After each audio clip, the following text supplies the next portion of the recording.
There is a very bad word that is central to both what is happening in the construction of international security, as well as what is happening in the realm of international political economy. And to add to the intrigue, it started out bad for those of us in the business of international security, but the powers that be are working hard on clever solutions to solve the problem, thanks to some blue and yellow proving grounds. In contrast, the problem started fine for the international political economy, but has gotten substantially worse. And even when it seems like there might be a step toward a solution, the roller coaster ride itself only exacerbates the underlying problem. That problem, in a word, is uncertainty. Now, usually when you hear someone lecturing on the perils of the word uncertainty, it is in the context of business and investment, not international security. But it turns out that armament decisions are subject to the same sort of problems. So, this video is ultimately about what is happening in Ukraine to solve that problem for the West. What I learned during my recent trip to Istanbul that NATO is doing to facilitate the learning process. Just how bad the defense contracting process got in the absence of these developments, and why the West is in a better position to exploit the benefits than Russia is. Let me start with a brief preview of the military problem. The West has little clue how to fight a modern war. I think that the most compelling anecdote to illustrate the point is that the United States spent 20 years in Afghanistan and Iraq, learning a ton about fighting insurgencies. Back then, the source of dread for infantry was IEDs, improvised explosive devices, like a roadside bomb hiding among litter. Okay, well, the central threat to infantry in modern war is essentially an IED, except it travels over 100 miles per hour and falls from the sky, rather than just sit there on the ground. Not fun. And if you are thinking that this is going to be a basic video about how Ukraine has learned everything that it needs to know, and so the West will learn what it needs to from Ukraine, think again. Obviously, Ukraine does know a bunch, and NATO is learning from them. That is what JATEC, the Joint Analysis, Training, and Education Center in Poland, is for. And yes, it is pronounced JATEC and not JTEC. Apparently, everyone in the Western media has been mispronouncing it, and I was oh so gently nudged in the correct direction when I was chatting with the folks from there a couple of weeks ago. However, there are still two missing pieces here. One, Ukraine is also still trying to figure everything out. And two, what Ukraine is trying to figure out is different than what the West needs to figure out.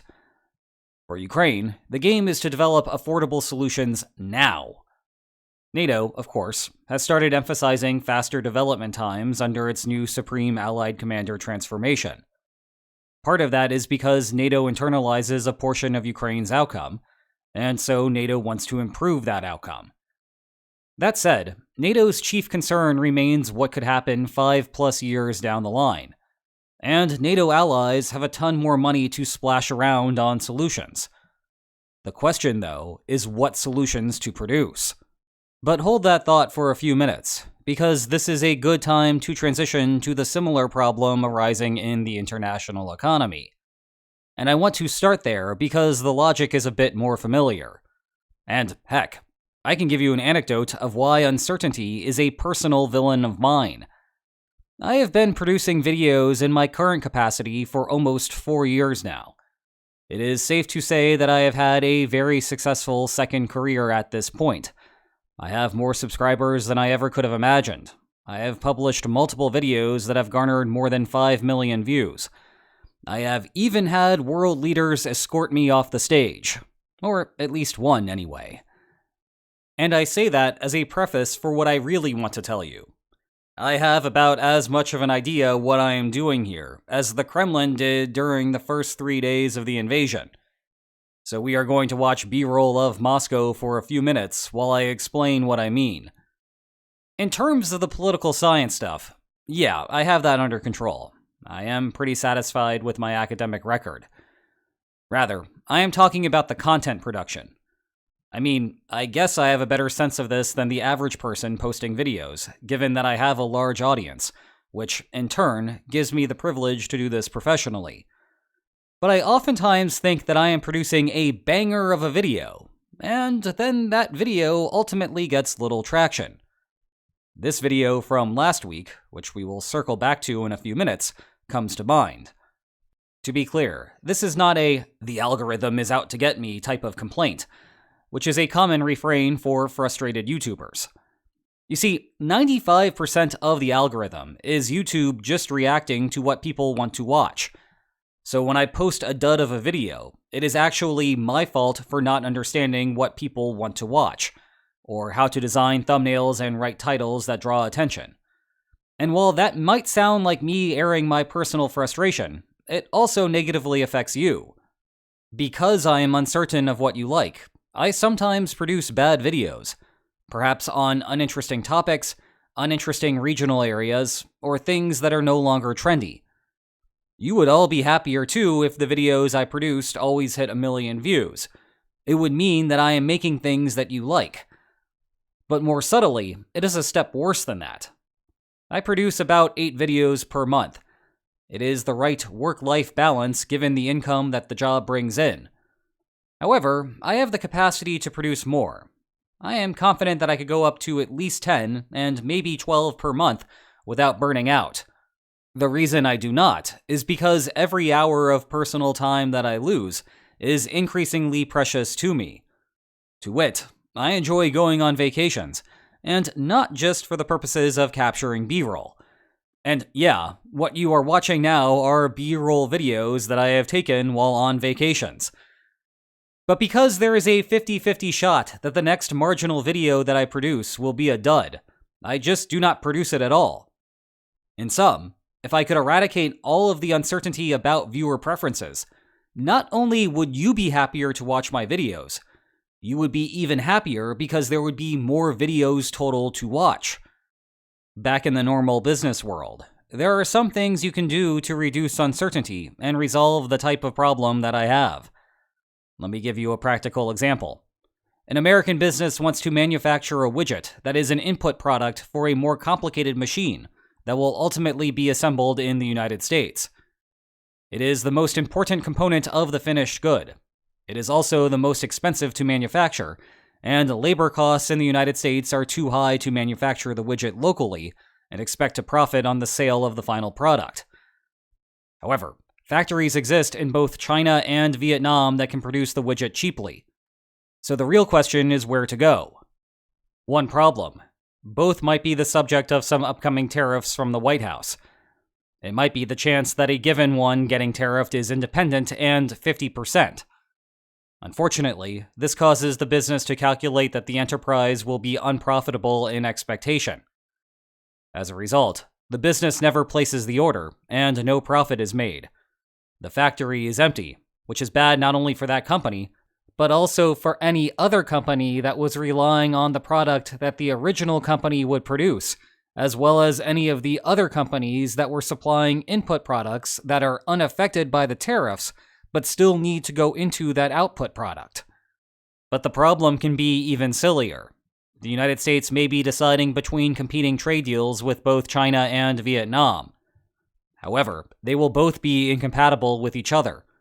The regulations necessary to integrate China into the market would preclude Vietnam's participation, and vice versa. Here, you know for sure that some trade deal will be made. But if the business still thinks that it is a 50-50 chance which way it goes, then it still does not make the widget, it still does not profit, and it still causes all of those second-order inefficiencies. That is one of the major problems that the Trump administration has created. No one really knows what is going to happen with U.S. economic policy. Yes, there is plenty of news coverage of how tariffs are bad. That is nothing new, and you do not need me to spend 10 minutes explaining why it smashes supply chains and reduces the benefits shared when states specialize in what they can produce at comparatively lower costs. Then it might seem like there may be a trade deal, or at least some reduction in tariffs. Yeah, that is helpful for this particular dimension of the problem, but there are layers to the issue with uncertainty. Not knowing what the final tariffs will ultimately be is possibly an even bigger problem. This is basically an own goal that is weighing on the US economy. Mercifully, at the same time, the promise of AI expanding the economy has led to record gains on the stock market. Hope you bought Nvidia shares long ago. Now, there are plenty of people concerned that this is a bubble about to pop, a la the 1990s dot-com boom. Is it? Maybe. I do not know. I will say this, though. Taking stock tips from social media is probably not a good idea. People with actual skin in the game are betting that it is not a bubble. It is easy enough to short the market if you really think that everything is indeed about to tank, but the money is not currently going into that bet. One final point about the tariffs. Tariffs are a perfectly good way to exert leverage in security affairs. Sometimes a country is better off injecting the corresponding uncertainty and trade inefficiencies into the business world. It can more than make up for those losses on the coercive back end. Some of that is what is happening related to the sanctions threats made against China and India for their financial support of Russia's invasion. But that is not what underlies the main tariff packages. With the basic logic of uncertainty and investment out of the way, let's now pivot to the main event of this video: what is happening with NATO and Ukraine. I suspect that you suspect that the next thing that I will say is that the West does not know what will be effective on the battlefield. And if we do not know, then we end up wasting money on half of our production, or we do not produce anything at all. Well, yep, all of that is true. For example, the West knows that it needs drone defenses, but it does not know how to build drone defenses. For attack drones, strategic bomber drones, surveillance drones, you name it. However, the security situation for the West is a step worse than the economic problem we were previously dwelling on. Western defense dollars are starting to funnel in at a rate not seen since the Cold War. Part of that is from the 3.5% of GDP pledge made at the Hague Summit, but it also reflects the broader understanding of a surging Russian threat. So, just in time for the West to decide that it wants to start spending money, the West does not know what to spend the money on. But that irony aside, the West does have a sense of direction here. You might remember that I went to Istanbul a couple of weeks ago to attend a NATO Innovation Summit. Going into it, probably like all of you, I had the sense that Western countries were trying to learn as much as they can about the modern battlefield from Ukraine.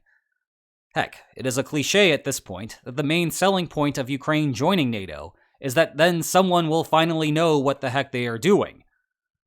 But one of the main takeaways that I had coming out of the summit was that it was much more of a two-way street than I had understood. Look, NATO does not shy away from the fact that we live in a brave new weapons world, and the Allies are not sure what to make of it. Animus in consolendo liber. Literally translated, NATO's motto means a mind unfettered in deliberation. In more human terms, do not hide your problems. Discuss them and find solutions.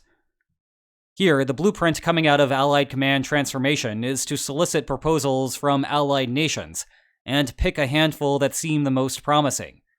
That video I mentioned earlier from last week covered counter-Shahed and glide bomb strategies. I also mentioned that the next one is looking for solutions for medical evacuations. There is still a little bit of time to respond to the request for information if you have a business with such a solution in mind. The key here, though, is that there is not much guesswork into which strategy to ultimately implement at scale. Those experimental solutions can be put to the test directly. All you have to do is hand the prototypes off to Ukraine. You can bet that the blue and yellow soldiers are all too happy to try out anything that may prove helpful. And without that kind of testing ground, it is hard to see how any of this would happen. You might not get any intense investment in innovation.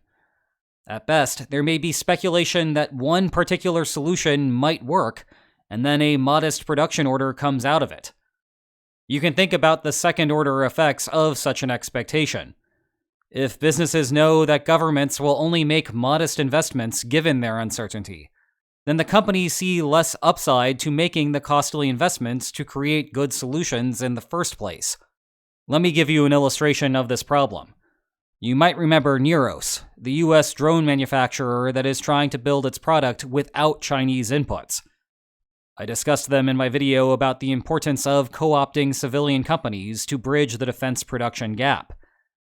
Anyway, Neros is a rare company that tried to get a jump on the market in 2023.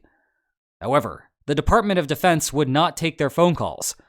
Neros was too much of a risk compared to the traditional prime contractors. Understanding that is how the system worked, venture capitalists avoided the small startups. They had no market, and as if to layer the problems with uncertainty, investors struggled to differentiate which companies would be the good ones if a market were to come into existence. As a result, the potential new players did not even have a chance to enter the game. But those who could get some of their product into Ukraine, like Neros, could simply prove their value on the battlefield. And now the US military accounts for the majority of Neros' drone sales. As a final note, you might look at this and think that the West does not actually get an advantage here. After all, Russian troops are on the battlefield too. They can directly learn what works and what does not, and then the Kremlin can invest accordingly. Well, 2 points here. 1, in theory, that should be true. In practice, we know that Russia struggles with corruption. The opportunity for graft is wide open in the defense procurement space, especially the developing defense procurement space. So it is not clear that Russia will be the primary beneficiary despite its direct experience. Second, this is a video about defense strategies for 5 or 10 years down the line. Russia is not investing with that time horizon in mind.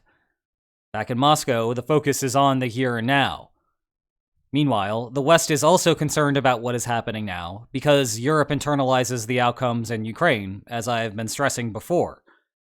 But the Allies also have the luxury of thinking about the near future, using Ukraine as a testing ground to reduce uncertainty about investment strategies, and then working on the capital-intensive projects that will not pay dividends for years to come. And that is why the West has the advantage here. Meanwhile, there is no uncertainty in how this video will end. No, not with an Australian YouTuber hacking into my computer. It is with these 2 fantastic books about the war. Check the video description for more information on them. And if you enjoyed today's video, then please like, share, and subscribe, and I will see you next time. Take care.